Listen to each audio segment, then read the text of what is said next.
The wind in Boston is never just wind. It is a biting, invisible force that cuts through your coat, seeping through layers of wool and regret until it finds the marrow of your bones. I sat on a damp piece of cardboard that had once held a refrigerator, a luxury for someone else, while the Charles River churned a murky gray just a few feet away. The underside of the Longfellow Bridge is a cavern of exhaust fumes and forgotten souls, where the roar of the city above sounds like the heartbeat of a beast that has already swallowed you whole. My feet, swollen and encased in boots that had lost their tread 3 months ago, throbbed with a rhythm that matched the distant thud of tires on the pavement overhead. Every vibration felt like a hammer blow to my dignity. I closed my eyes, trying to summon the scent of mahogany and old leather from my house in Beacon Hill, but all I could smell was the wet concrete and the sharp metallic tang of poverty. It is a strange thing to be invisible in a city where you once taught 3 generations of students how to write. I felt like a ghost haunting my own life, a specter of the woman who used to grade essays by a fireplace with a cup of chamomile tea. "Lillian, is that really you?" The voice cracked the silence of my internal misery like a stone hitting glass. I didn't want to look up. To look up was to acknowledge the reflection in the eyes of the world, and I knew what I looked like now. I was a collection of silver hair, tattered coats, and the hollowed-out stare of a person who had seen the bottom of the abyss. But the voice was familiar, a ghost from a time when the world was warm and predictable. It was Harriet. Harriet, who used to bring me blueberry muffins every Tuesday when our husbands were still alive, and the only tragedy we knew was a late frost in the garden. I felt a surge of shame so violent it made my stomach churn. I wanted to disappear into the cracks of the bridge, to melt into the river and be carried out to the Atlantic where the salt could wash away the stain of my failure. I looked up slowly. Harriet stood there, her umbrella a bright mocking red against the gloom. She looked horrified. Her hand was pressed against her mouth, and I could see the way her eyes traveled over my stained collar, the dirt beneath my fingernails, and the pathetic pile of my remaining life stuffed into 2 plastic grocery bags. She looked at me as if I were a tragedy she had read about in the newspaper, but never expected to touch. "Lillian, my God, what happened? Why are you sitting here? Where is your house? Where is Richard?" Her questions were like arrows, each one finding a soft spot in my heart that I thought had already turned to stone. Richard, my son, the boy I had carried for 9 months and loved for 38 years, the man who had held my hand at his father's funeral and promised me that I would never have to worry about a thing. I tried to speak, but my throat was a desert of dust and unspoken truths. I cleared it, the sound harsh and ugly in the damp air. "He took it, Harriet," I whispered, my voice sounding foreign to my own ears. "Richard took the house to take care of me. That is what he said. He said it was for my own good." The words felt like poison leaving my system, yet they left me feeling emptier than before. Harriet stepped closer, oblivious to the slush splashing against her expensive leather boots. She reached out to touch my shoulder, but I flinched. I didn't want her pity. Pity is just a way for the comfortable to feel better about their own safety. I wanted my life back. I wanted the smell of the lilacs in my garden and the sound of my own key turning in the lock. I wanted to wake up in a bed that didn't smell like other people's desperation. "He took it." "What do you mean he took it? That house was yours, Lillian. It was paid for. Arthur worked 40 years to make sure you were set. He had papers, Harriet, so many papers." And Chloe was there with her cold, perfect smile, telling me that the taxes were too high, that the roof was failing, that I was becoming forgetful. They told me I didn't have to handle the burden anymore. They said they would move me into the garden suite, the one with the big window overlooking the courtyard. They said I would have the best doctors and someone to cook my meals. Richard knelt by my chair and took my hands. And I saw the little boy he used to be. I saw the child who cried when he scraped his knee, and I believed him. I believed him because a mother is programmed to believe that the heart she grew inside her own body cannot be hollow. I stopped, the memory of that evening rising up like a nauseating wave. The dining room table had been cleared, and the light from the chandelier had glinted off Richard's silk tie, a gift from me for his promotion. He had looked so successful, so capable. He had laid out the documents with the precision of a surgeon, his voice a soothing melody of concern and filial duty. "It's just a transfer for estate planning, Mom," he had told me. "To protect your assets from the state if you ever need long-term care. You'll stay right here, but on paper, I'll be the one responsible. It's the smart move. Don't you trust me? Trust." It is a word that should be sacred between a mother and her child, but for Richard, it was a weapon. I had picked up the pen, my fingers trembling slightly. I remember the weight of the ink on the paper, the way the letters of my name looked so small and insignificant as I signed away 30 years of memories and the only security I had left. I had looked at Chloe, and for a split second, the mask of the doting daughter-in-law had slipped. I saw the hunger in her eyes, a sharp predatory glint that I had mistaken for excitement for our new living arrangement. "But you're here, Lillian. You're under a bridge. How can you be here if they were taking care of you?" Harriet's voice was rising now, attracting the attention of a few other men huddled under the concrete arches. I lowered my head, the humiliation a physical weight on my neck. "It started with the cellar," I said, my words coming faster now, a floodgate breaking. "A few weeks after the papers were filed, Richard told me that they needed the garden suite for an office.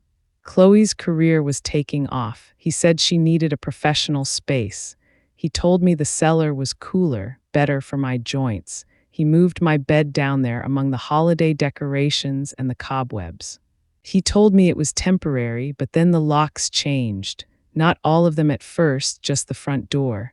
I would go out for a walk to the commons, and I would come back to find the door bolted. I would have to wait for hours on the porch until they decided to let me in. They stopped inviting me to the table. Chloe said my coughing annoyed her. She said I smelled like old age. Richard, he wouldn't even look at me. He would stare at his phone while his wife told me I was a guest in their home and that guests should be seen and not heard. I could see the fury radiating off Harriet. It was a clean, sharp anger that I was too exhausted to feel myself. I was just tired. I was tired of the cold, tired of the wind, and tired of the silence that had become my only companion. The night they threw me out, it was snowing just like this. I continued, the memory fractured and sharp. Richard came down to the cellar. He didn't look at me. He just held a trash bag. He said they were selling the house. He said they had found a buyer who offered $3 million cash. I asked him where I was supposed to go, and he told me that he had looked into some places, but they were all too expensive. He told me that I had been a drain on their finances for long enough. He said, "Moms, you always told me to be a man of action. I'm doing what's best for my family now." And then he led me to the door. He gave me my coat and those 2 bags, and he closed the door. I heard the deadbolt click. It was the loudest sound I have ever heard. I walked until my feet bled, Harriet. I walked until I couldn't remember the way home because the home I knew didn't exist anymore. Harriet was crying now, the tears mingling with the dampness of the air. She dropped her umbrella and reached down, pulling me up from the cardboard. My joints screamed in protest, a cacophony of pain that nearly made me lose consciousness. I felt her strength, her solid, living warmth against my tattered sleeves. "You are coming with me, Lillian. Right now, we are getting you out of this cold. We are getting you food and a hot bath, and then we are going to call someone. This is not the end. I don't care what Richard thinks he did. You are not a ghost, and you are not going to die under a bridge." I let her lead me away from the concrete arches, away from the smell of the river and the roar of the beast. I looked back once at the piece of cardboard where I had spent the last 3 nights. It looked so small, a tiny island of brown in a sea of gray. I thought about Richard, probably sitting in a warm restaurant right now, ordering a steak and a bottle of wine with the money he had stolen from my life. I thought about the way he used to call me Mama when he had a nightmare, and I wondered when the boy I loved had been replaced by the man who could leave his mother to freeze in the dark. As we walked toward Harriet's car, the wind intensified, turning the world into a blur of light and sleet. I felt a flicker of something in my chest, a tiny spark that wasn't just the cold.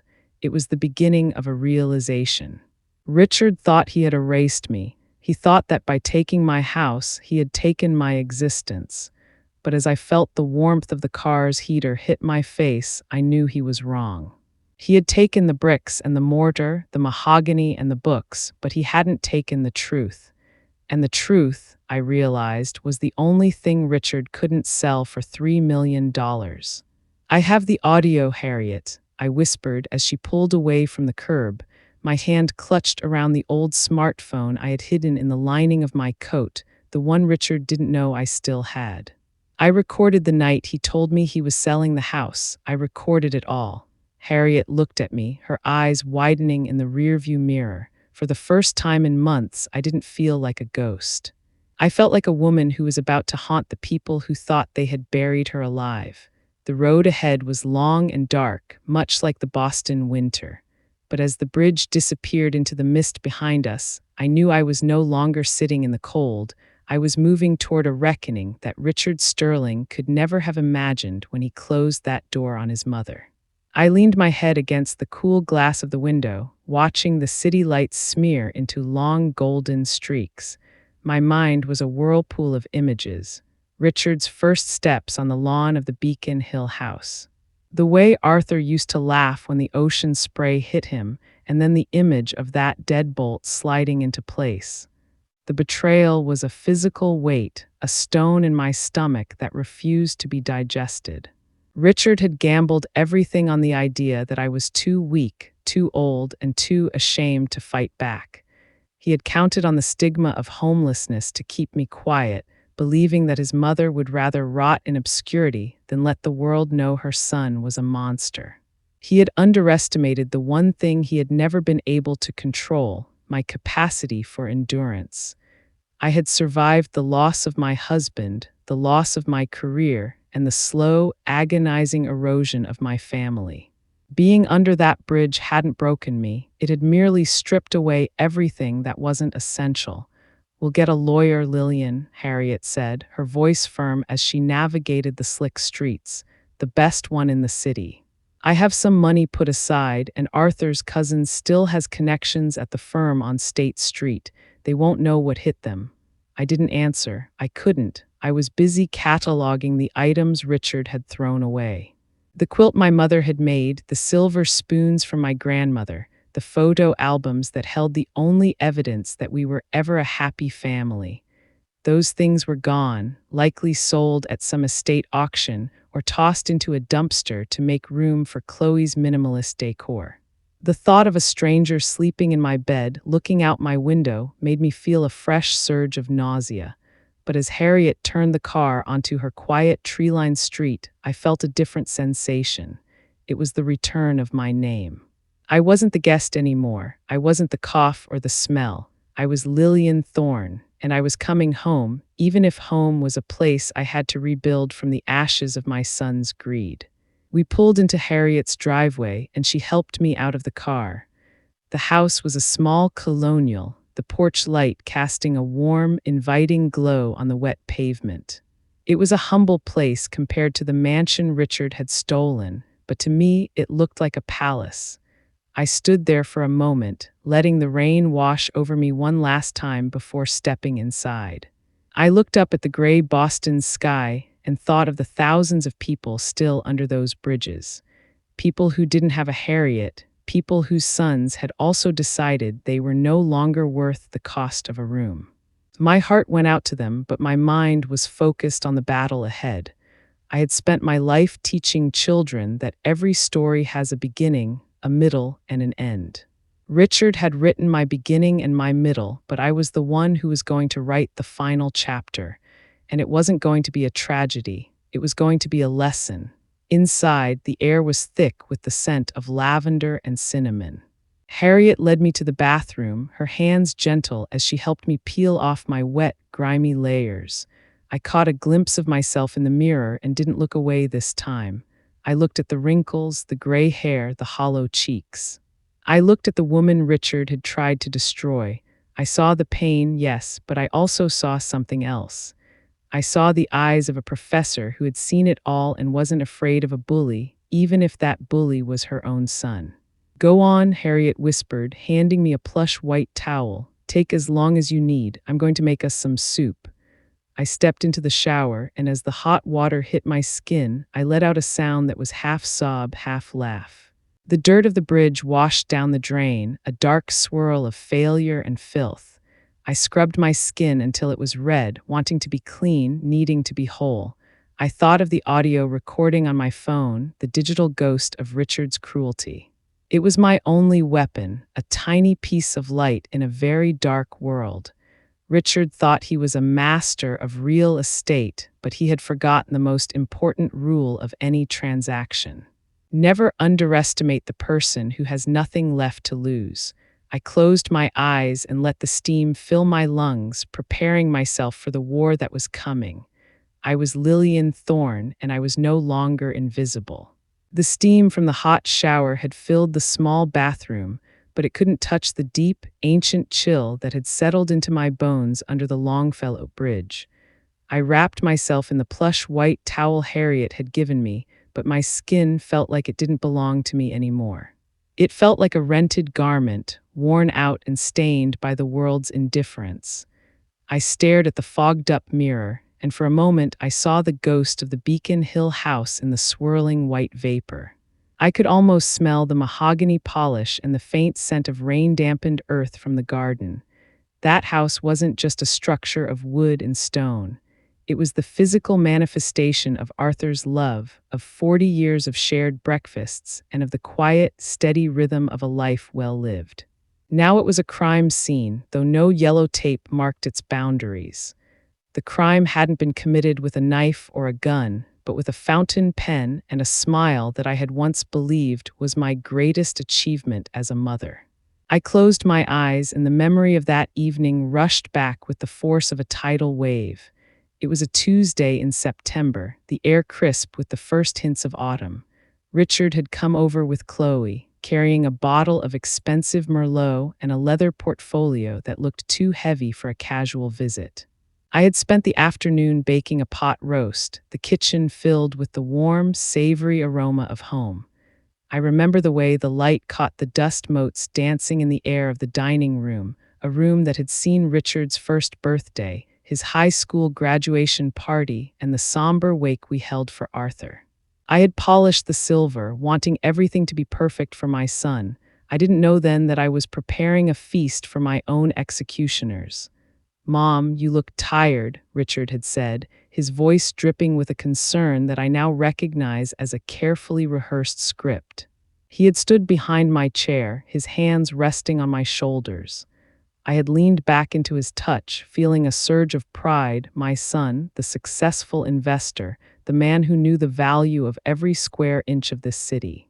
I thought he was protecting me. I thought he was the fortress Arthur had promised he would be. "The house is a lot, Lillian," Chloe had added, her voice smooth and cool, like silk over a blade. She sat across from me, her perfect manicure clicking against the stem of her wine glass. "Richard was looking at the tax assessments today. They've tripled in 5 years. And that leak in the roof, the estimate was $15,000 just to patch it. We hate seeing you stressed like this. You should be enjoying your retirement, traveling, visiting museums, not worrying about plumbing and property taxes." I had looked around the room at the crown molding Arthur had installed himself, at the height marks on the doorframe where Richard had grown from a toddler into a man. "I like taking care of it," I had whispered, but my voice sounded small even to me. "It keeps me busy. It keeps me close to your father." Richard had sat down then, leaning in close, his eyes wide and earnest. This was the Richard I knew, or thought I knew, the boy who used to bring me smooth river stones and promised to build me a castle. "We want to make sure you're protected, Mom. If anything happens to you, the state could take this house to pay for medical bills. But if we transfer it into a trust now, if you put it in my name, it's safe. It stays in the family. You stay here exactly as you are." But I handle the headaches, I'll pay the taxes, I'll hire the contractors, you'll just be the queen of the manor without the crown of thorns. He had opened the portfolio. Then the pages were crisp, the legal text dense and intimidating. I am a professor, a woman of letters, but those documents were written in a language designed to obscure the truth. I looked for the word eviction, but it wasn't there. I looked for the word betrayal, but it was hidden behind terms like quitclaim deed and irrevocable trust. Are you sure, Richard? I had asked, my heart hammering against my ribs. Your father wanted me to have this house until the end. Dad would want you to be safe, Mom, Richard had said, his voice dropping an octave, a note of gentle reproach creeping in. Don't you trust me? I'm your son. I'm the only one you have left. That was the hook, the guilt, the silent accusation that my hesitation was a failure of motherly love. I felt a flush of shame. How could I doubt my own boy? How could I believe that the child I had nursed and nurtured would ever want me to suffer? I picked up the pen. I remember the weight of it, the cold gold of the barrel against my skin. I signed my name over and over. Every stroke of the pen felt like a thread being pulled from the tapestry of my life. I signed away the garden. I signed away the attic. I signed away the room where Arthur had died. When I was finished, the ink looked black and final, like a line of ants marching away with my future. Chloe had smiled then. It wasn't the smile of a doting daughter-in-law. It was the smile of a shark that had finally tasted blood. She had snapped the portfolio shut with a sound like a gunshot. Well, she had said, her voice suddenly crisp and businesslike, that's settled. Now about that guest suite downstairs. We were thinking it would be much more efficient for your joints if we moved your primary living space to the lower level. The lower level, that was their name for the cellar. The transition was a slow-motion car crash. It didn't happen overnight, but the erosion of my life was relentless. Within a month, my bedroom furniture had been moved into the cellar, a cold, damp space that smelled of laundry, detergent, and old newspapers. Richard told me it was because they needed the upstairs room for an innovation lab for Chloe's consulting business. I had stood in the doorway of my old room, watching men I didn't know carry out the vanity Arthur had bought me for our 20th anniversary. They handled it like junk, scratching the wood against the door frame. I wanted to scream, but the words died in my throat. I was a guest now, a guest in the house Arthur had built for me. The meals were the next to go. At first, I was invited up for dinner, but the atmosphere was thick with a tension that made the food taste like ash. Chloe would spend the entire hour talking about market trends and portfolio optimization, while Richard stared at his steak, refusing to catch my eye. Then came the evening. Chloe suggested that it might be easier if I had my meals in the cellar. She said my presence made it difficult for them to discuss sensitive business matters. I remember sitting at the small card table Richard had set up for me next to the water heater. I had a bowl of canned soup and a piece of dry toast. Upstairs, I could hear the muffled sounds of laughter and the clinking of wine glasses. I could hear the life I had built continuing without me, as if I were already dead and buried beneath their feet. I felt like a ghost haunting my own kitchen. I would go up for a glass of water in the middle of the night, moving like a thief in the dark, terrified of waking the people who had stolen my world. Then the locks changed. I had gone for a walk to the public garden, needing to touch something that still recognized me. When I returned, the key that had been in my pocket for 30 years wouldn't turn. I had stood on the porch for 3 hours, a light drizzle soaking me, my knuckles raw from knocking. When Richard finally opened the door, he didn't apologize. He looked at me with a mixture of annoyance and pity. "We had to upgrade the security, Mom," he said, his voice flat. "Chloe's firm handles high-level data. We can't have the house open to just anyone. I forgot to get you a new key. Just stay in the lower level for now. I'll leave the side door unlocked." The side door was the door to the garage. It was the door they used for the trash. The humiliation was a poison that seeped into my soul. I stopped calling my friends. I stopped going to church. I couldn't bear the questions, the looks of sympathy, the inevitable, "How is Richard?" I was too ashamed to admit that my son had turned me into a prisoner in my own cellar. I began to doubt my own mind. Chloe would tell me I had left the stove on when I hadn't used it in days. She would claim I had lost my hearing, screaming at me until my ears rang, only to whisper to Richard that I was slipping. They were gaslighting me, dimming the lights of my reality until I felt like I was disappearing into the shadows of the water heater. I remember one night huddled under 3 blankets in the damp cellar air, hearing Richard and Chloe arguing upstairs. Their voices drifted through the floorboards, sharp and ugly. "We could get 3.5 if we sell now," Chloe was saying. "The market is peaking. We could move to that condo in the seaport. Think of the commute, Richard. Think of the lifestyle. What about Mom?" Richard's voice was a low murmur, lacking the strength I had once admired. "There are facilities, Richard, professional places. She needs more care than we can give her. Look at her. She's obsessed with that cellar. It's not healthy.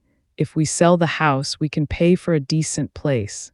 Somewhere she'll be among people her own age, facilities, a decent place." They were talking about me as if I were a piece of furniture they were planning to trade in for a newer model. I felt a cold, sharp clarity in that moment. Richard wasn't protecting my assets. He was liquidating my life. He had never intended for me to stay in the house. The trust, the guest suite, the care. It was all an elaborate lie designed to get me to sign the deed without a fight. I had been a pawn in a real estate transaction, and the game was almost over. I had reached for my old smartphone then, the one Arthur had insisted I learn to use. I had tapped the voice memo icon. I didn't know why I was doing it, only that I needed to capture the sound of my own destruction. I had held the phone toward the ceiling, capturing the muffled sounds of their greed. "I don't know, Chloe," Richard had sighed. "She won't go quietly. She loves this place." "She doesn't have a choice, Richard," Chloe had snapped. "The house is in your name. You can do whatever you want with it. Now sign the listing agreement. We have a viewing on Friday." I had sat there in the dark, the phone clutched in my hand, listening to the scratch of a pen on paper. I knew that sound. It was the sound of a heart breaking. It was the sound of a mother realizing that the person she had loved most in the world was a stranger. I didn't cry. I was beyond tears. I was in a place of cold, hard stone. I realized then that I wasn't just losing a house. I was losing the Richard I had raised. I was realizing that the boy who used to bring me river stones was dead, and in his place was a man who could calculate the value of his mother's misery in dollars and cents. The shower water had turned cold long ago, but I stood there, the memories burning hot in my mind. I looked at the white towel, the borrowed clothes, the small safe space of Harriet's bathroom. I thought about the ink on those papers, the ink that had felt like blood. Richard thought he was a master of the deal, but he had forgotten one thing. He had forgotten that a professor always knows when a student is lying. He had forgotten that a mother's love is a powerful thing, but a mother's rage is a force of nature. I stepped out of the shower, my skin tingling. Richard had taken the house. He had taken the silver and the mahogany, but he hadn't taken the recording. He hadn't taken the truth. And as I looked at my reflection in the cleared mirror, I knew that the ink of betrayal was about to be washed away by the tide of my reckoning. I dried myself slowly, my movements deliberate. Every ache in my joints felt like a call to arms. I thought about the way Richard had knelt by my chair, the way he had looked me in the eye and lied with the ease of a man who had sold his soul long ago. I thought about Chloe's perfect smile and her predatory eyes.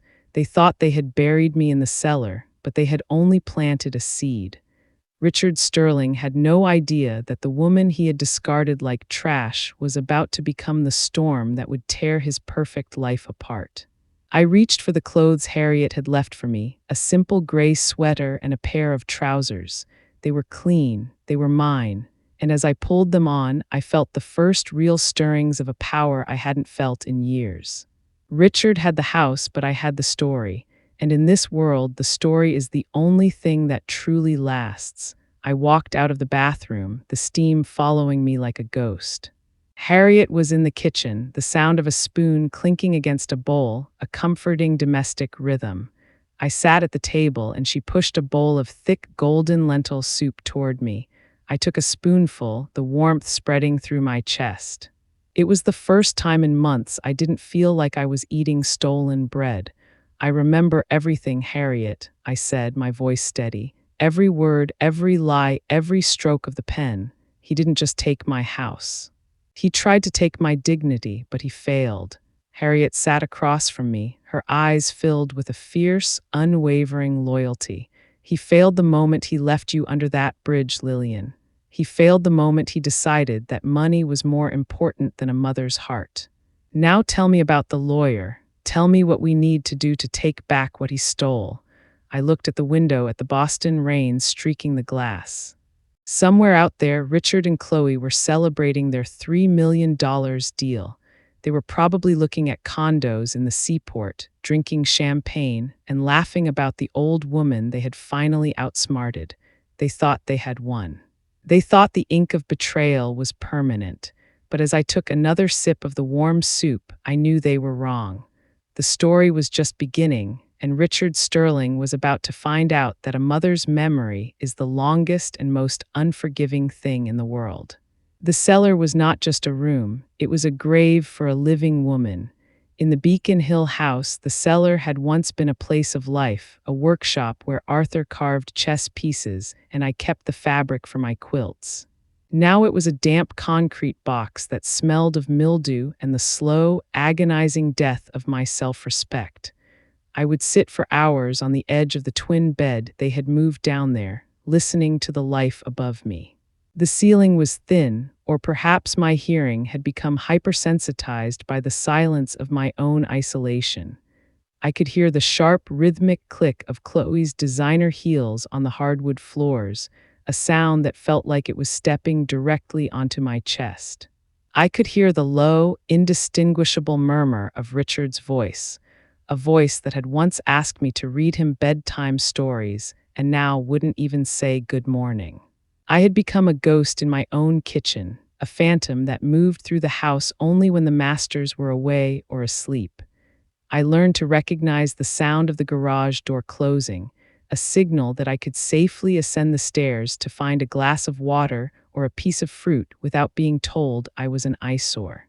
Why did I stay so long in that darkness? Why did I allow myself to be shunted aside like a broken chair? The answer is a mother's curse. I stayed because I was waiting for my son to come back. Not the man Richard had become, but the boy who used to hide his face in my skirt when he was afraid. I was waiting for a miracle that Richard's greed had already strangled in its sleep. The gaslighting was a slow poison. It didn't happen all at once. It was a comet here, a sigh there. Chloe would leave a burner on the stove and then scream down the cellar stairs. "Lillian, you're going to burn us all down. You're losing it, you know that. You're a danger to this family." I would climb the stairs, my knees clicking to find the stove glowing red and Chloe standing there with her arms crossed, her eyes cold and triumphant. I knew I hadn't touched the stove. I hadn't been upstairs in 6 hours, but Richard would just look at me with a mixture of disgust and rehearsed pity, shaking his head as if I were a tragedy he was tired of watching. Maybe Chloe is right, Mom. Maybe we need to look into more restrictive options. You're becoming a liability. A liability. That was the word he used for the woman who had worked 2 jobs to pay for his college tuition. I wanted to scream, to throw the copper pots Arthur had bought me across the room to demand my name back, but the suppression was too great. I felt like I was underwater, my voice muffled by the weight of their combined contempt. I would just nod and retreat back to the cellar, back to the shadows where ghosts belong. One evening, I found a box of Arthur's things in the hallway next to the trash. It was his old carved wooden box, the one he had used every day for his chess pieces. I knelt on the floor, my fingers tracing the worn wood, the memories of the smell of cedar and pipe tobacco washing over me like a phantom limb. I opened it and saw the pieces he had hand-carved, the small, intricate knights he had worked on with so much patience. I felt a sob catch in my throat, a raw, jagged thing. This was all I had left of the man who had loved me, and it was being discarded as refuse. Chloe walked into the hallway then, her phone pressed to her ear. She didn't even stop, she just nudged the box with her toe, pushing it further toward the door. "Richard, the junk removal guys are coming at 8 tomorrow," she said into the phone, her voice as sharp as a razor. "Make sure the old lady doesn't dig anything back out. It's all clutter. Everything in this house is clutter now." Clutter. 40 years of marriage, 40 years of raising a child, 40 years of building a legacy, all reduced to a word that means something to be thrown away. I took one of the pieces, a small white knight with a chipped ear, and hid it in the pocket of my cardigan. It was the only piece of Arthur I saved that night. I sat in the cellar and held that knight until the edges bit into my palm, but I didn't feel the pain. I didn't feel anything. I was entering the stage of absolute coldness. I realized then that they weren't just taking the house. They were systematically erasing every trace that I had ever existed. They were clearing the stage for their new life, a life built on the bones of my sacrifice. I looked at the cellar walls, the gray concrete that seemed to be closing in, and I felt a strange, terrifying calm. I was at the bottom of the curve in the deepest part of the shadow. I was no longer a mother. I was a problem to be solved, an obstacle to be removed from the path of a $3 million real estate deal. The final night came without warning. It was a Monday, the snow hammering against the small, dirt-streaked cellar window that looked out at the ankles of the world. I was heating a tin of chicken broth on a hot plate Richard had given me because Chloe didn't want me contaminating her professional kitchen anymore. The air was thick with the smell of damp earth and cheap soup. I heard the footsteps above, heavier than usual. Then the cellar door opened. Richard didn't come down the stairs. He stood at the top, silhouetted against the bright, warm light of the hallway. I was no longer allowed to walk in. He was holding 2 black plastic trash bags. He looked like a man taking out the garbage, and in a way, that is exactly what he was doing. "Mom," he said, his voice flat, devoid of the melody he used when he was selling houses to strangers. "We've sold the place. The new owners want a quick close. They're moving in on Thursday." I stood up, the small plastic spoon in my hand, feeling like a toy. "Thursday, Richard, where am I supposed to go? You said. You said this was my home. You said the trust was to protect me. The trust has been liquidated, Mom. The house is sold. Chloe and I are moving to the seaport tomorrow. We found a nice place, but it's only 2 bedrooms. There just isn't room. We looked into some senior living communities, but your assets are tied up in the debt. Richard had to pay off from the business. There isn't enough for a deposit." I felt the soup turn to late in my stomach. The debt he was talking about was the gambling losses I had overheard them whispering about months ago. He hadn't just stolen my house. He had gambled away the money from the sale before the ink was even dry on the deed. He was a thief and a reckless one at that. "So where am I supposed to go? Richard, tell me. Look at me and tell me." He finally looked down the stairs. For a second, just a second, I saw a flicker of the boy who used to be afraid of the dark, but then his jaw tightened. The mask of the cold, successful professional sliding back into place. He threw the 2 trash bags down the stairs. They landed with a heavy thud on the concrete floor. "Your things are in there, Mom. Most of the other stuff, we had to clear it out for the staging. I'm sorry, but this is how it has to be. I've put a few hundred in an envelope in the side pocket of your coat. It'll get you through a few nights at a motel until you can figure things out. You are always so independent, right? You always told me that thorns don't ask for handouts." The cruelty of using my own words of encouragement against me was the final blow. I didn't cry. I didn't beg. I stood there in the gray light of the cellar and watched my son walk away. I heard the door close. And then the sound that will haunt me until the day I die, the click of the deadbolt. He hadn't just asked me to leave. He had locked me out of the past. He had locked me out of the only place I had ever felt safe. I picked up the bags. They were light. They contained a few changes of clothes, some old sweaters, and the photo album I had managed to hide under my mattress. Everything else, the silver, the quilts, the letters Arthur had sent me from the naval base, was gone. I walked out through the garage door, the smell of exhaust fumes and sleet greeting me like a cold slap. I didn't look back at the Beacon Hill house. I couldn't. I knew that if I looked back, the memory of what it used to be would kill me before the cold did. I walked down the steep hills of Boston, the slush soaking through my thin cardigan within minutes. My boots, which Richard had once told me were perfectly fine for an old woman, were thin and offered no protection against the slick, cold pavement. I walked until the lights of the brownstones faded and the gray industrial sprawl of the city began. I walked until I reached the Longfellow Bridge. I didn't know why I went there. Maybe it was because the bridge looked like the only thing in the city that was as broken and exposed as I was. I found a piece of cardboard and sat down. The concrete was freezing, a relentless, unyielding cold that seemed to suck the very life out of me. I sat there and watched the river, the dark water flowing toward an ocean I would never see. I thought about the night Richard was born. It had been a long labor, a night of fire and pain. When they finally put him in my arms, I had whispered to him that I would never let anything hurt him. I had promised him the world.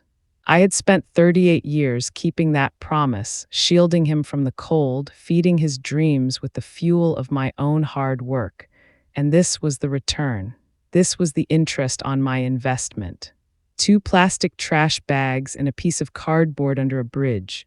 The suppression I felt was absolute. I wasn't just hungry or cold, I was hollow. I felt like I had been hollowed out by a giant spoon, leaving only a thin shell of a woman behind.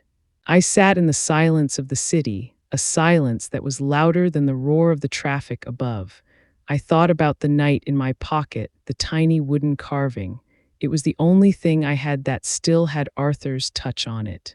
I gripped it until the edges drew blood, and for the first time in hours, I felt a flicker of something. It wasn't pain. It was a cold, sharp realization. Richard hadn't just taken my house. He had murdered the woman I used to be. The Lillian Thorne who believed in the sanctity of family. The woman who thought a son's love was a permanent thing. She was dead. She had died the moment that deadbolt clicked. What was left sitting under the bridge was someone else, someone colder, someone who had seen the bottom of the abyss and realized that there was nothing left to fear. I looked up at the gray Boston sky, the sleet stinging my eyes, and I didn't feel like a victim anymore. I felt like a witness. I was the witness to the ultimate betrayal. I was the ghost in the kitchen that had finally been cast out. But ghosts don't stay in the shadows forever. They come back to haunt the living. They come back to demand an accounting. The night deepened, the cold turning into a sharp, biting wind that whipped under the bridge. I huddled closer to the concrete pillar, the trash bags tucked around me like a pathetic shield. I thought about the envelope in my coat pocket, a few hundred, Richard's mercy. It was the price of his conscience. A cheap payment to buy his own sleep. I reached into my pocket and touched the envelope, but I didn't open it. I didn't want his money. Every dollar in that envelope was a piece of my soul that he had sold. I sat there, the ghost of a woman, while the city of Boston moved around me, oblivious to the tragedy under its feet. I realized then that my son had made a mistake. He thought that by taking everything, he had left me with nothing. But he had forgotten that when you have nothing, you have the truth. And the truth is the most dangerous thing in the world for a man like Richard Sterling. I looked at the dark water of the river and felt a strange, icy resolve. The curve had hit the bottom. There was nowhere left to go but up or out into the dark. And as the snow continued to fall, I knew I wasn't going out into the dark. I was going to find a way to make the light shine on the man who had locked his mother in the cellar. I lay my head against the cold concrete, my eyes fixed on a single, distant street lamp. The silence was no longer heavy. It was expectant. I was waiting for the morning, not because I thought it would be better, but because I knew it would be the first day of a new world, a world where I was no longer a mother, but a survivor. A world where Richard Sterling would eventually have to look into the eyes of the ghost he had created and realize that he hadn't won a real estate deal. He had lost his soul. The wind howled through the bridge's structure, a mournful sound that echoed the scream I was keeping locked inside. I thought about the photo album in the bag, the pictures of Richard's first steps, his first tooth, his wedding day. I realized I would never look at them again. They were lies. They were pictures of a dream that had turned into a nightmare. I closed my eyes and let the cold take me, a deep, numbing sleep that was the only mercy the bridge had to offer. I was the ghost in the kitchen, and I was finally ready to stop haunting the past and start haunting the man who had sold it. Harriet's house felt too quiet, the kind of silence that has a weight to it, like a blanket that is just a bit too heavy. I sat by the window in her guest room, watching the Boston snow smear the world into a gray, unrecognizable blur. For 3 days, I had done nothing but sleep and eat the small, careful meals she placed in front of me. Every time I woke up, my first instinct was to look for the concrete pillars of the Longfellow Bridge, to brace my body for the damp cold that had become my only constant. When I saw the floral wallpaper and the soft glow of a lamp instead, I felt a surge of panic so sharp it nearly took my breath away. Safety felt like an intrusion, a foreign language I had forgotten how to speak. I was a 68-year-old woman who had been discarded like a broken toy, and the softness of a real bed felt like a mockery of the life I had lost. I kept expecting Richard to walk through the door, his face twisted in that rehearsed pity, telling me that I was a burden and that I didn't deserve to be in the light. But the door stayed closed, and the only sound was the steady, rhythmic ticking of a grandfather clock in the hallway. Harriet entered the room with 2 mugs of coffee, the steam rising in lazy curls. She didn't ask me how I was feeling. She knew the answer was written in the hollows of my cheeks and the way I flinched at every sudden movement. She sat in the armchair opposite me, her face a mask of quiet determination. We had spent decades together, raising our children and tending our gardens, but the woman sitting in front of her now was someone else. I was a survivor of a war that had taken place in my own living room. I looked at the coffee, the dark liquid reflecting my own tired eyes, and I felt a flicker of the Lillian I used to be. The professor who didn't let bullies win, the wife who had stood by Arthur through every storm. That woman was buried under layers of shame, but she wasn't dead. I called him Lillian, Harriet said, her voice low but steady. I called Simon Black. He's a lawyer who specializes in elder financial exploitation. He's young, but he's hungry, and he's the best person I know for this. He's coming over this afternoon. The word exploitation hit me like a physical blow. It was a cold, clinical word for something that felt like a knife in the back. I wanted to tell her that it was a mistake, that Richard was just confused, that Chloe had poisoned his mind. But then I remembered the deadbolt. I remembered the black trash bags landing on the cellar floor. I remembered the $3 million. My son had sold his mother's soul for a condo in the seaport, and there was no way to dress that up as a misunderstanding. I took a sip of the coffee, the heat burning my throat, and I nodded. "I have the phone, Harriet," I whispered. My hand went instinctively to the pocket of the gray sweater she had lent me. I pulled out the old smartphone, the one Richard had forgotten I had. It was a small piece of plastic and glass, but it held the only truth left in the world. I recorded the night he told me they were selling the house. I recorded Chloe telling him that I was a liability. I recorded him saying that they had liquidated the trust for his gambling debts. I pressed play, and the room was suddenly filled with the sound of my own destruction. The muffled voices from above the cellar ceiling were sharp and clear. I heard Chloe's voice like a blade of ice talking about market peaks and portfolio optimization. I heard Richard's heavy sigh, the sound of a man who had already decided that his mother was less valuable than a real estate commission. When the recording reached the part where Richard told me that he had used the money for his business debts, Harriet's grip on her mug tightened until her knuckles were white. The silence that followed the recording was even heavier than before. He gambled away your life, Lillian, Harriet said, her voice trembling with a fury she was trying to contain. He didn't just take the house. He took your security and threw it into a hole of his own making. He and that woman are monsters. I looked out at the snow. I thought about the night Richard was born, the way he had gripped my finger with his tiny, perfect hand. I had spent 38 years protecting him, shielding him from every cold wind. And in the end, he had been the one to push me out into the storm. It was a betrayal that went beyond money. It was a violation of the most basic law of nature. A mother protects her child, and a child honors his mother. Richard had broken that law, and in doing so, he had forfeited the right to call me Mom. Simon Black arrived at 3 o'clock. He was a tall, lean man with sharp eyes and a way of listening that made you feel like you were the only person in the world. He didn't look at me with pity. He looked at me with the focused intensity of a surgeon preparing for a difficult operation.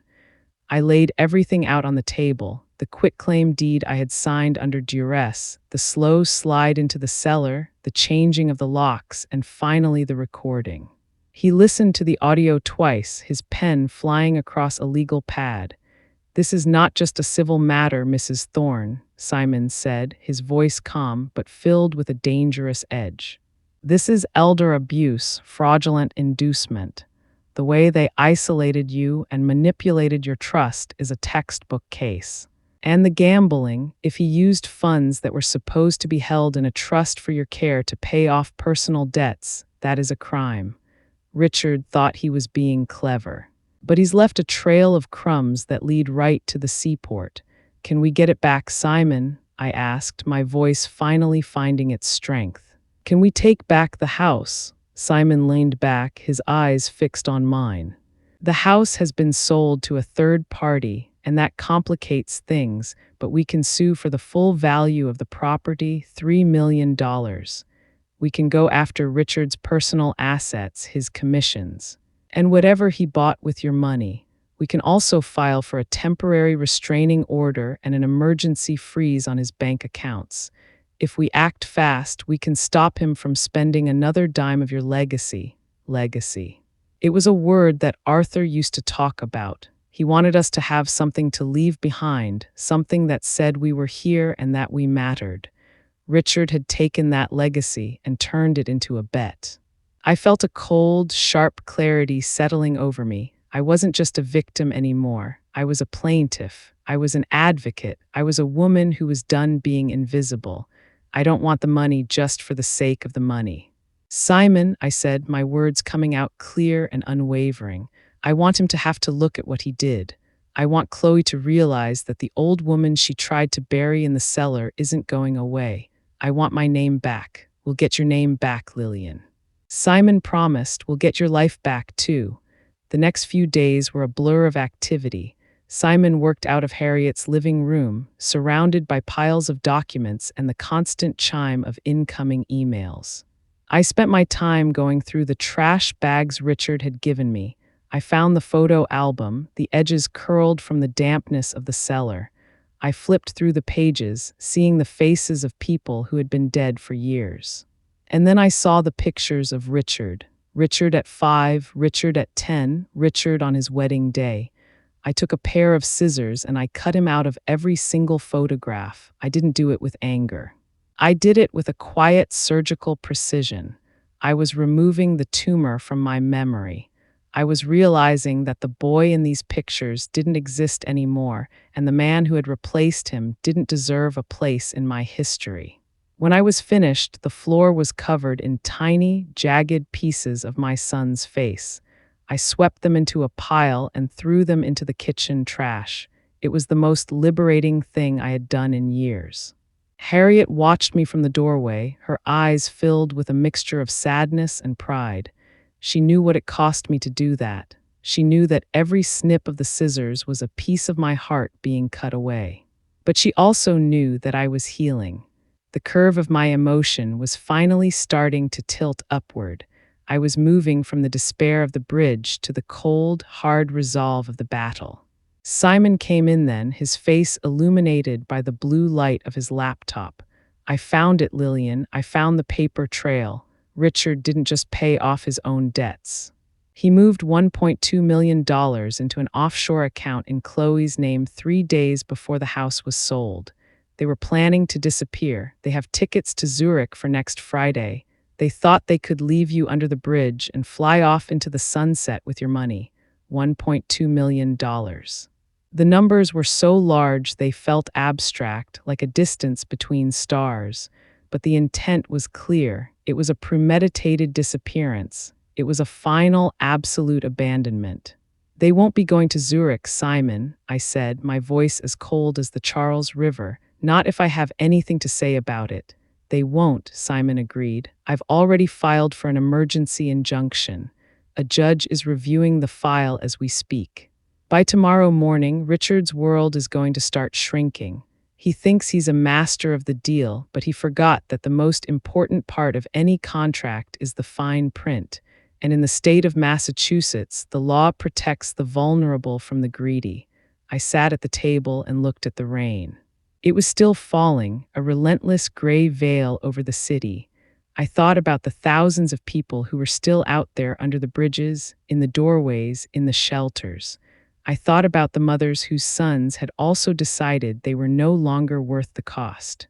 I felt a surge of responsibility, a weight that wasn't heavy but solid. I wasn't just fighting for myself. I was fighting for every person who had been made to feel like they were clutter. I was fighting for the dignity that Richard had tried to throw away in a black plastic bag. That night, I didn't sleep in a state of fear.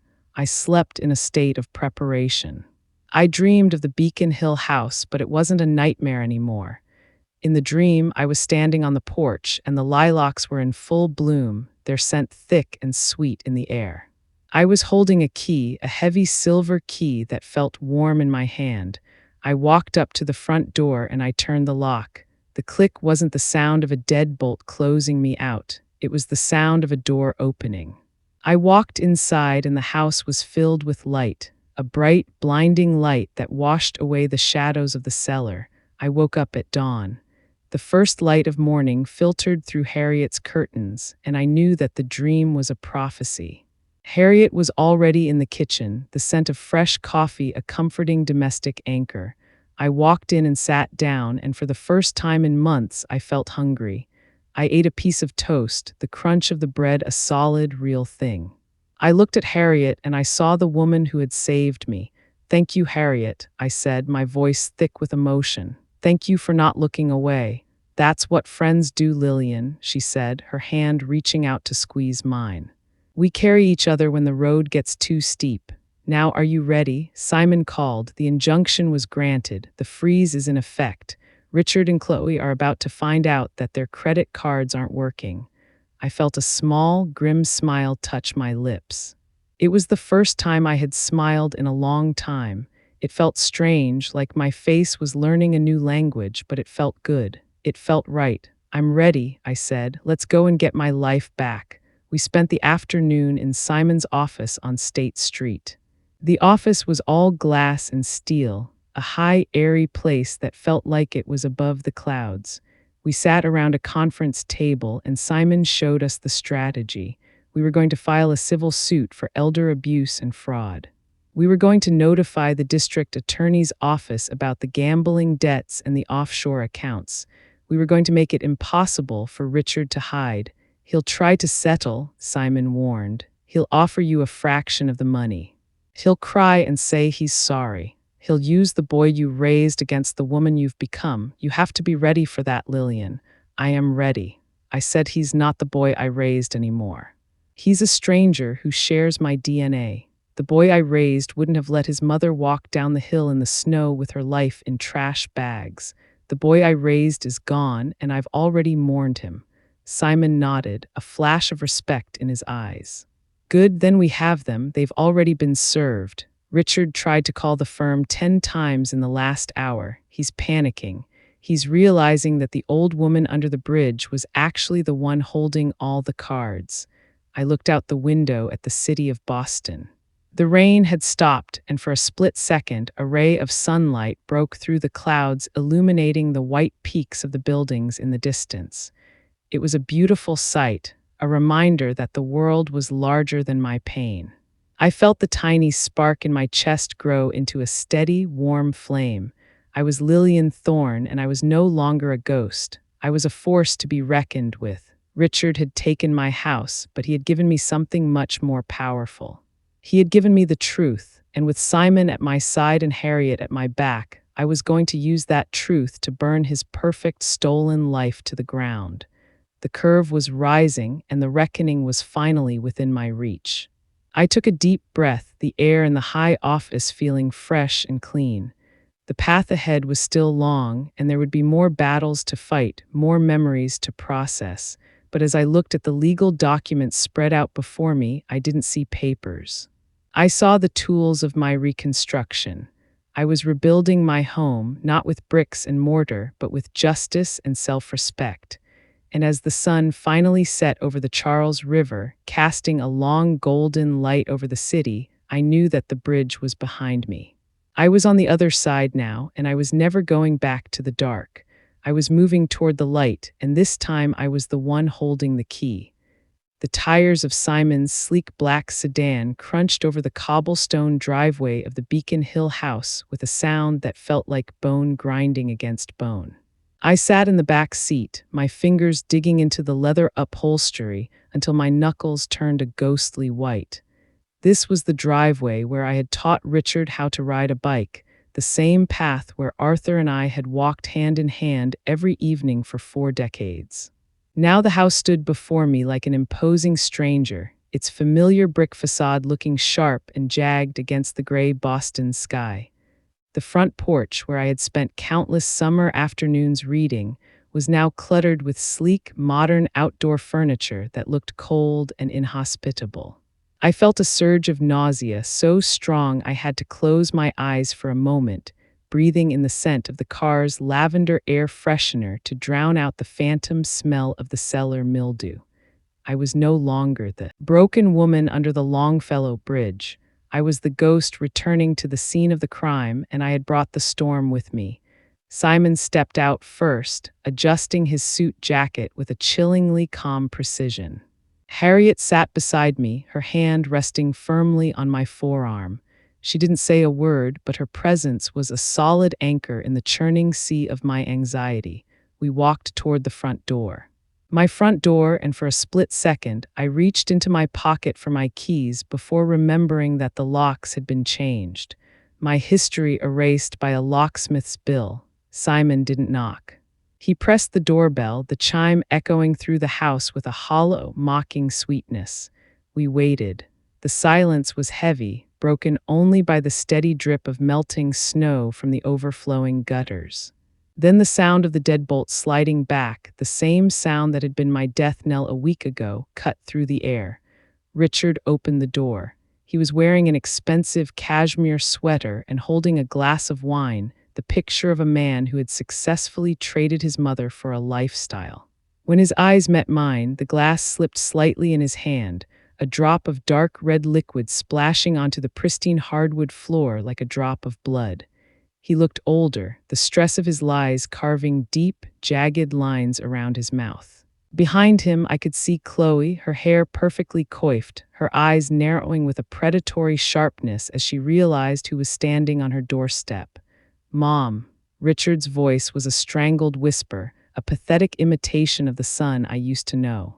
"What are you doing here? We have a closing tomorrow. You shouldn't be here." "Actually, Mr. Sterling," Simon said, stepping forward and presenting a thick folder of legal documents, "Mrs. Thorne has every right to be here.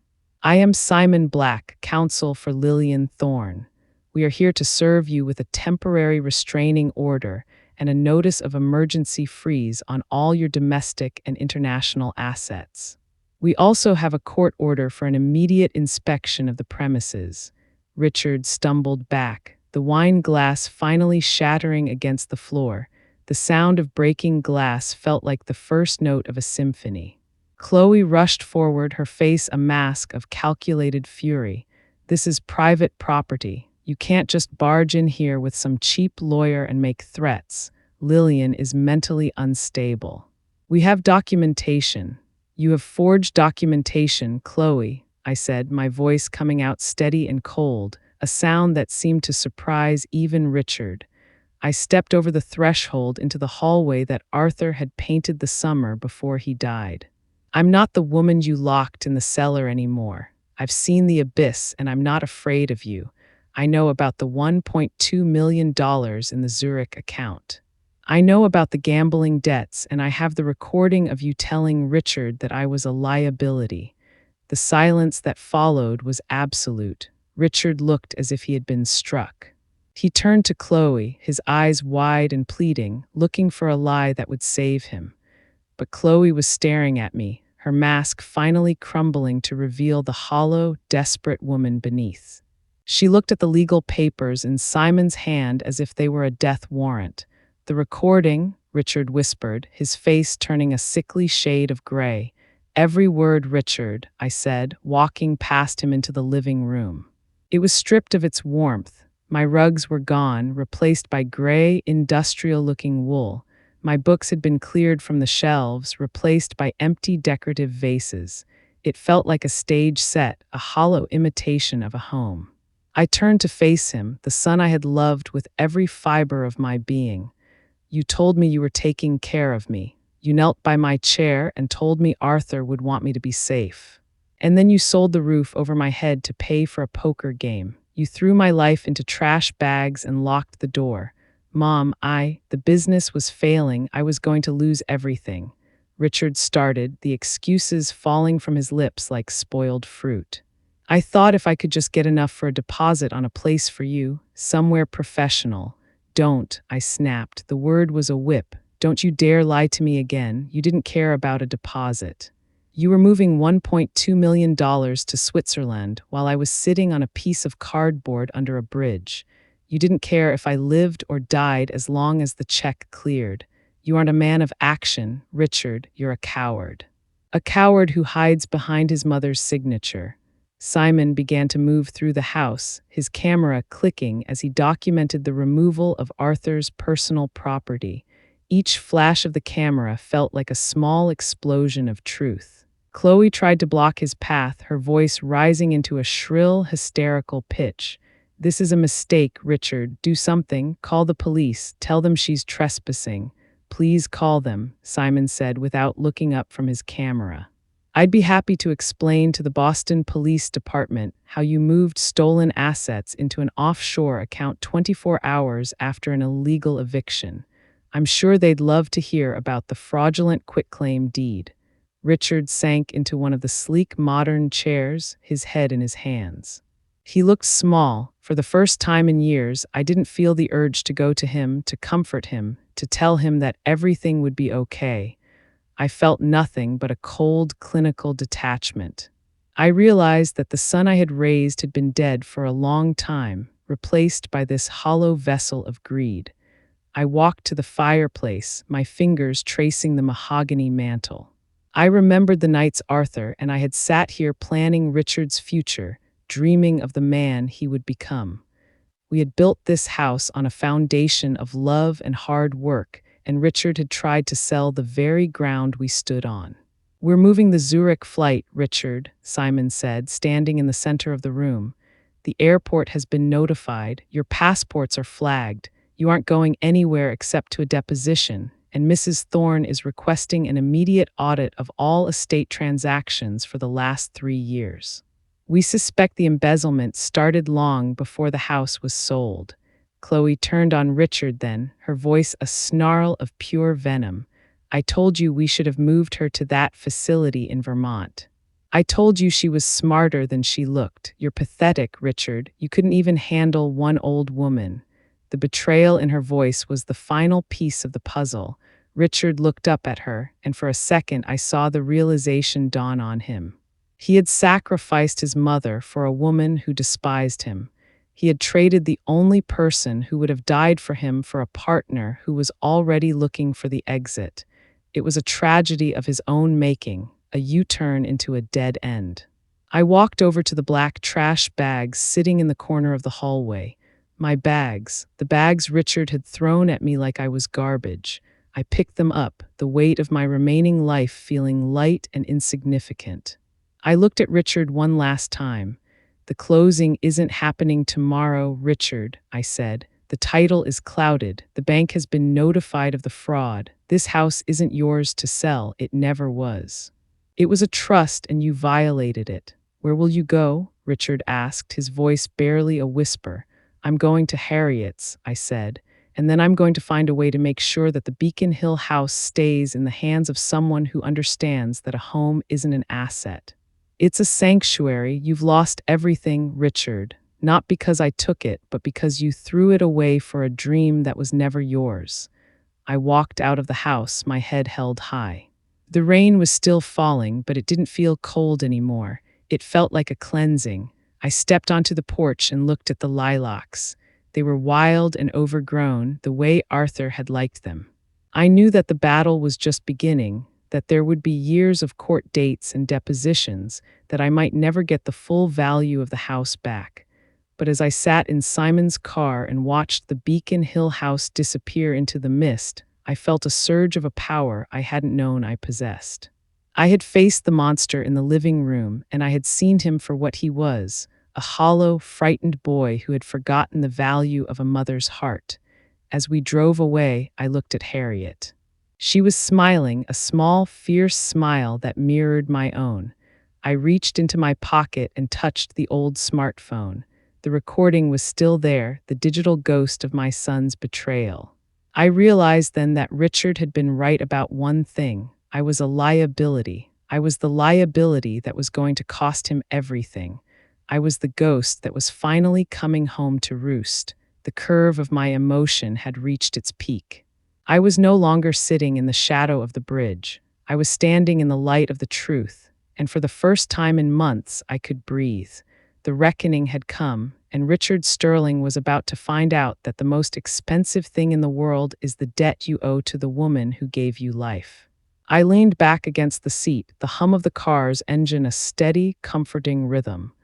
I looked at my hands, the same hands that had signed the deed, the same hands that had been dirty from the bridge, and I saw that they were steady. I was Lillian Thorne, I was a professor, I was a widow, and I was the woman who had survived her own son's greed to tell the story. We pulled up to Harriet's house, and the warmth of the small colonial greeted me like a physical embrace. I walked inside, and the smell of lavender was even stronger than before. I sat at the kitchen table, and Simon joined us, his face tired but satisfied. He'll be arrested within the week, Lillian, Simon said. The embezzlement from the trust is a felony, and with Chloe's offshore account, she's going down as an accomplice. They thought they were being clever, but they were just being sloppy. Greed makes people stupid. I don't feel happy, Simon, I said, the words surprising even me. I don't feel like I've won a victory. That's because you've lost a son, Lillian, Harriet said softly, her hand covering mine. And that is a wound that no court order can heal. But you've won your freedom. You've won the right to be treated with dignity, and that is worth more than $3 million. I nodded, the truth of her words sinking in. I looked at the window at the gray Boston sky, and I realized that the reckoning wasn't just about the money or the house. It was about the reclamation of my own soul. Richard had tried to turn me into a ghost, but he had only succeeded in stripping away everything that was unnecessary. I was left with the truth, and the truth was enough. I was no longer the woman under the bridge. I was the woman who had walked through the fire and come out the other side, and the man who had started the fire was the only one who was going to get burned. I picked up a pen from Harriet's table, a simple plastic ballpoint pen. I felt its weight in my hand. It was a different weight than the gold fountain pen Richard had given me. It felt real. It felt honest. I reached for a piece of paper and I began to write. I wasn't writing a legal document or a letter of apology. I was writing the final chapter of my story. I was writing about the wind, the bridge, and the deadbolt. I was writing about the son I had lost and the woman I had found. And as I wrote, the ink flowed across the page, black and permanent, a testament to the fact that I was still here. Lillian Thorne was still here, and she was finally telling the truth. The courtroom was silent, a heavy, sterile silence that felt miles away from the damp, roaring darkness of the Longfellow Bridge. I sat in the front row wearing a dress Harriet had found for me, a soft charcoal wool that felt like a shield. I didn't look at Richard, I couldn't, not because I was afraid, but because I was tired of searching for a ghost. The man sitting at the defense table, his head bowed, his expensive cashmere sweater replaced by a cheap wrinkled suit, was a stranger. He was the consequence of 1,000 small, greedy choices, a man who had sold his soul in increments until there was nothing left but a hollow shell. Chloe sat beside him, her perfect mask finally shattered. She looked small, her eyes darting around the room like a trapped animal, realizing that the offshore accounts and the $3 million dream had evaporated under the cold, hard light of the law.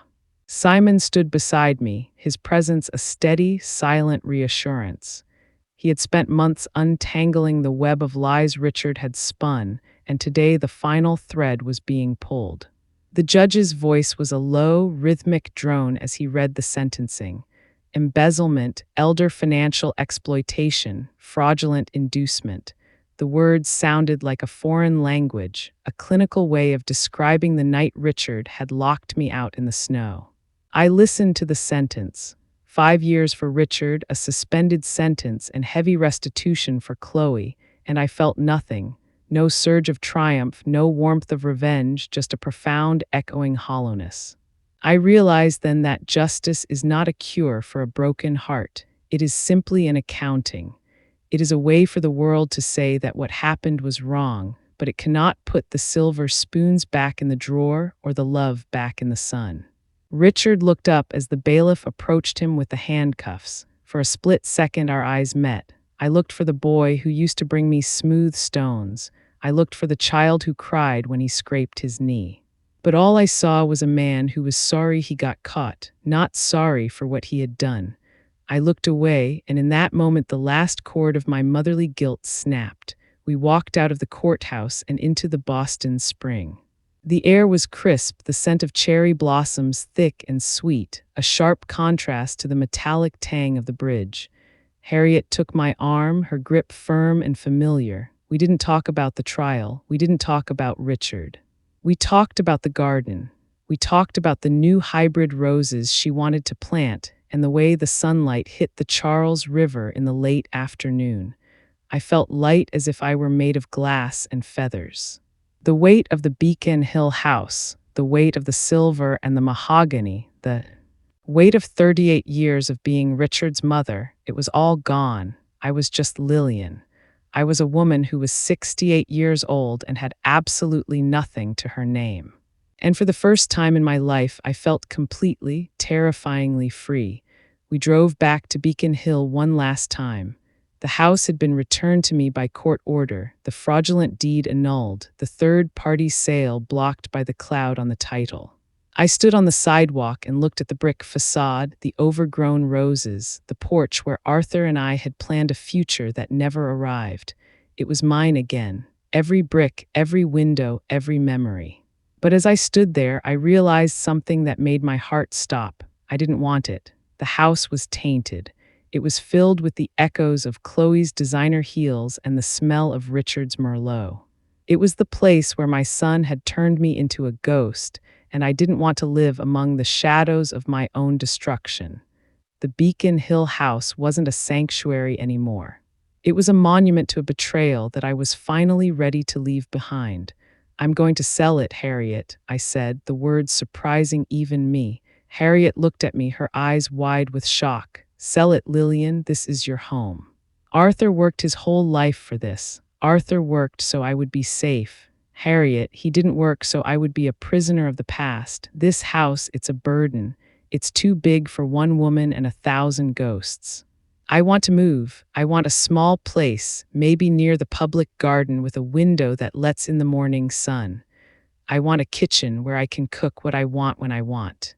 I want to start over. The decision felt like a physical release, a long, deep exhale. After holding my breath for months, I walked into the house, moving through the rooms that Simon's team had cleared of the minimalist clutter Chloe had installed. I walked into the cellar, the concrete cold and silent. I stood where my bed had been next to the water heater, and I felt a strange sense of gratitude for that darkness. It was in the cellar that I had discovered the truth. It was in the cellar that I had realized that I was stronger than the man I had raised. I walked out of the cellar and closed the door, and this time I didn't listen for the click of the deadbolt. I was the one holding the key. The sale of the house was quick. In the booming Boston market, a Beacon Hill brownstone is a prize, and within a week I had an offer that would ensure I never had to worry about a deposit again. I used the money to buy a small cottage in South Boston, a place with a wide front porch and a patch of dirt where I could plant my own roses. It was a humble place, but it was mine. No quitclaim deeds, no trusts, no innovation labs, just four walls and a roof that belonged to me and no one else.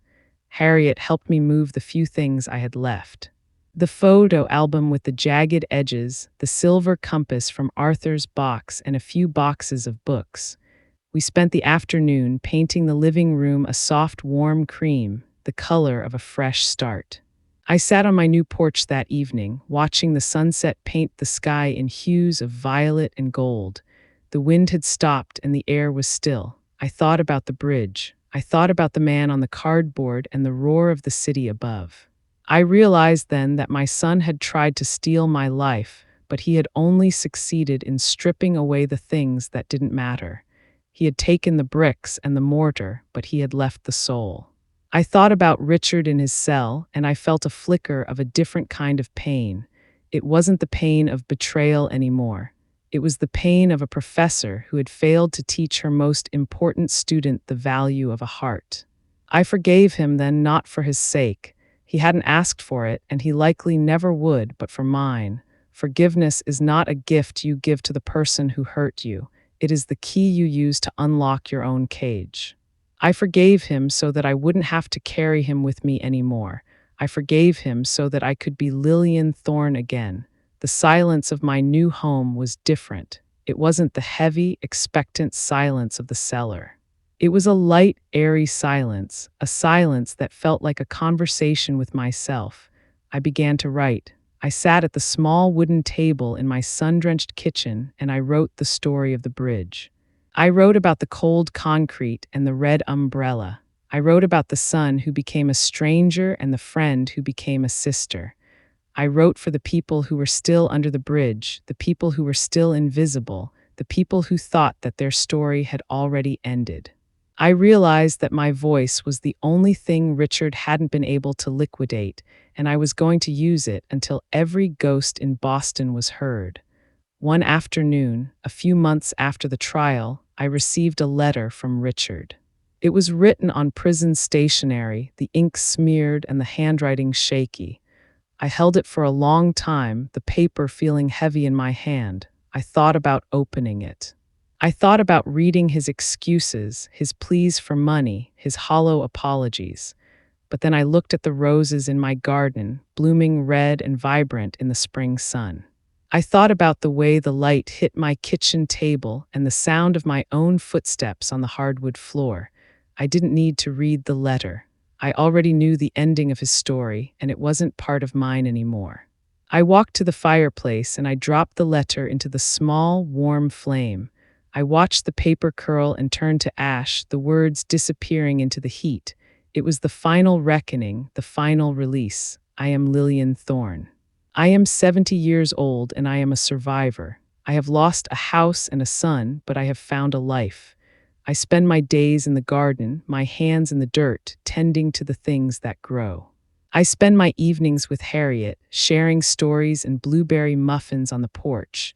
Sometimes, when the wind blows, I think about the Longfellow Bridge. I think about the woman on the cardboard and the way the water felt like a shroud.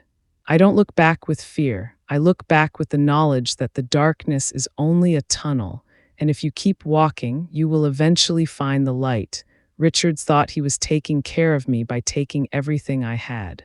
He was right in a way he could never understand. He took away the life I thought I needed so that I could find the life I was meant to have. The curve had reached its end, and I was standing on the peak, looking out at a world that was wide and bright and full of a beauty that no real estate deal could ever touch. I closed my eyes and breathed in the scent of the damp earth and the blooming roses. The silence was no longer a grave, it was a song.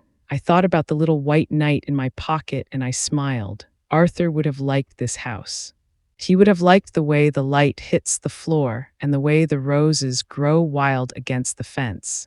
He would have liked the woman I had become, a woman who didn't need a mansion to feel like a queen. A woman who knew that the only thing you truly own is the truth of your own story. I stood up and walked into my kitchen, the sound of my own shoes, a steady, confident rhythm. I turned on the light and the room was filled with a warm golden glow. I was Lillian Thorne and I was finally truly home. The most agonizing part of surviving a betrayal by your own flesh and blood is the heavy, suffocating blanket of self-blame that threatens to pull you under. I spent countless nights under the cold shadow of that bridge, wondering where I had failed as a mother, as if my love could have somehow mended the hollow spaces in my son's soul. But the true liberation began the moment I realized that his choices were never my burden to carry. They were his alone. Forgiving myself was the hardest battle I ever fought, but it was the only one that mattered. Today, as I watch the sunset, I finally understand that light doesn't just return after a trauma. It is something you build, one brave breath at a time, until the darkness simply has no room left to stay. From the cold shadows of the bridge to the warmth of a new home, Lillian found her peace. If you believe in karma, share this video with a friend. Make sure to subscribe to Grandma Stories to join our community. See you in the next video.